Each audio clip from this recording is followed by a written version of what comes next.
Keep all your game, highs and lows, highs and lows.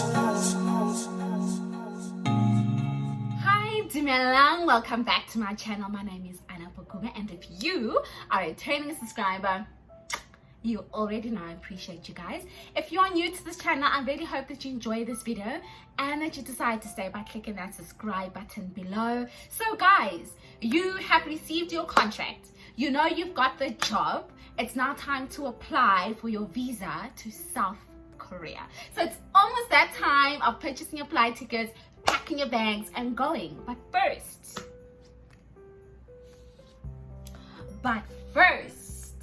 you need to get done your visa application. So I do have the proper visa application form here. So this is the visa application form. It's got a series of questions here. They've got personal details asking you your passport number, your nationality, your ID. So everything that you find in your passport, they will be asking on the very first page. And they do need you to attach your passport photo on here. Other questions they ask is, have you ever used any other names in Korea? Have you ever been to Korea? If you have, reasons why. Do you have any family in Korea? How long is your stay? Is it over 90 days, less than 90 days? Let's see. They then ask for your contact information, so your address, contact number, email address, emergency contact number and that person and where they reside. They ask about your education, your bachelor's degree. They ask about employment, if you're employed, unemployed, current circumstances. Then details of visits. They then ask you, why are you going to South Korea? So you're going to tick the work box. You're going to say for work. And for me, in brackets, I had to write Epik because I needed to be specific about it. Also, my agency did let me know that the embassies have been advised that if it's an Epik application, they need to try and fast track that application. So if I don't write Epik somewhere here, they won't know. Well, the supporting documents are there. But yeah, those are the type of questions that they ask in here. They also ask your estimated travel costs, how you plan to pay for these travel expenses.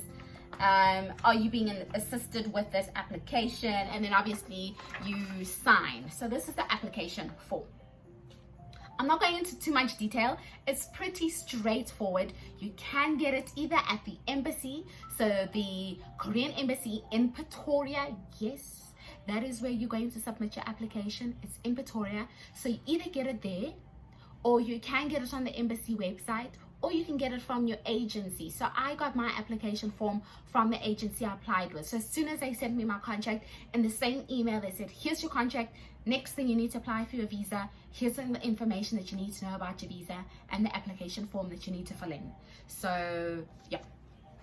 Now, that's not the only thing you guys need to know. Next up, when you submit your visa application form, you're going to need the one passport size photo, which I told you need to stick on the first page of the visa application. Then you need to submit your physical passport. Yes, the physical passport, you need to submit it as well. And a copy of your passport. If you're traveling for less than 90 days, the fee is 600 Rand. For more than 90 days, 900 Rand. So I had to pay 900 Rand for my visa application. The prices may change by the time you apply for yours. Just check with the embassy. The details are always there. So yes, you've got your money. Must be in cash. Please do not take a card. They don't have any swiping facilities. Make sure you take cash. They only take cash. Then you will also need a copy of your employment contract. So the contract from Epik, as well as your notice of appointment from Epik, you will need those two documents.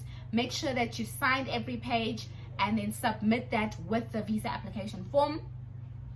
The other document that you'll need is your TB test report.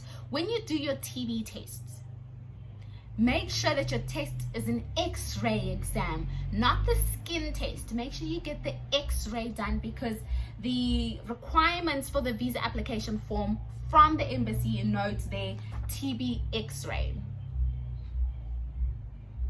So I don't know if you guys can see that, but it is 0.8. Yeah.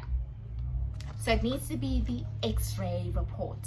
Let me tell you what I did. So you need a referral letter. So I went to go see my doctor, and I said, listen, I am applying for a visa. I need to get a TB examination done. And she said, okay, great. Do you know which one? I said, no, my agency just said I need a TB test. So she then gave me a referral letter to do the skin TB test. So I then went to Muckleneuk in Morningside. I did the skin test. They then told me 48 hours. So they inject some medication into my skin, and then 48 hours we wait and see how my skin reacts. Depending on the reaction, it will either say I do have TB, or I don't have TB. So I went on a Friday, and then I went back for to see the result of that test. I went on the Sunday. When I got there on Sunday, they then took measurements and said, okay, great, from these measurements you don't have TB, but you'll get the physical documentation will be sent to your doctor the following day. So on the Monday, my doctor got the results. So once my doctor got the results on the Monday, she then sent me a copy of my TB test. I took my visa application documents, went all the way to Pretoria. All the way, guys. Pretoria, o ka re bele ka bo 2. And the visa application office was like, sorry, Sissy, as you can see over there, we only accept applications for visa between 8 o'clock and 11:30. And it does also say in their form over here. So that is the only time that they will accept your visa application, is between 8 o'clock and 11:30.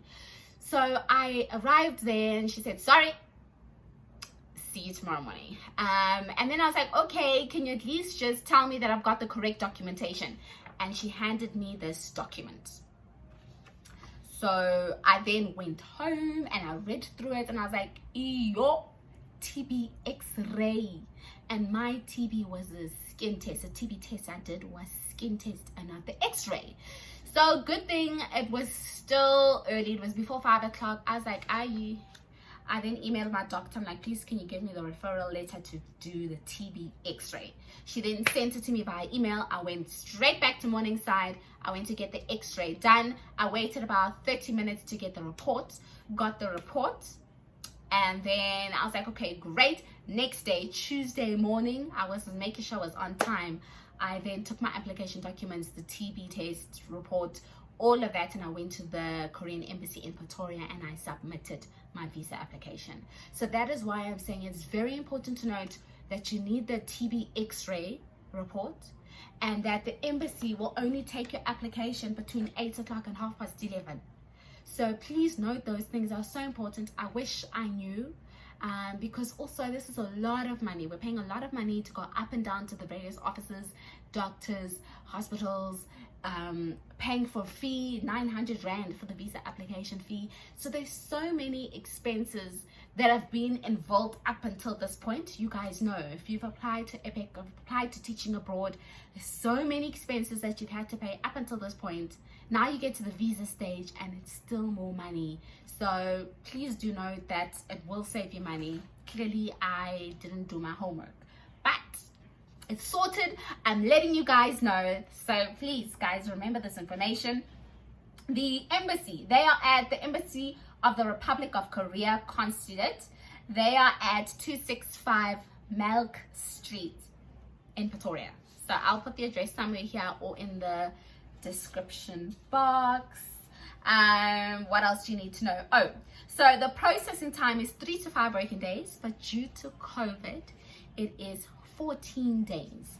And they do note on here there is no express service available, so please do not contact the consulate. So yeah, that's the other thing that you guys need to be made aware of. So yeah, that is today's video. I thought that I would just go through the visa application process with you guys, just so you guys can avoid some of the mistakes that I went through, and as well as save some money in the process. But I really hope that you guys enjoyed this video. If you got to this part, do give it a thumbs up. I will see you guys in the next one. Please do put comments down below or questions down below, whatever you would like to know, or any video suggestions that you've got pertaining to all of this information. Please do note it down below. I will then get to it on there. Bye.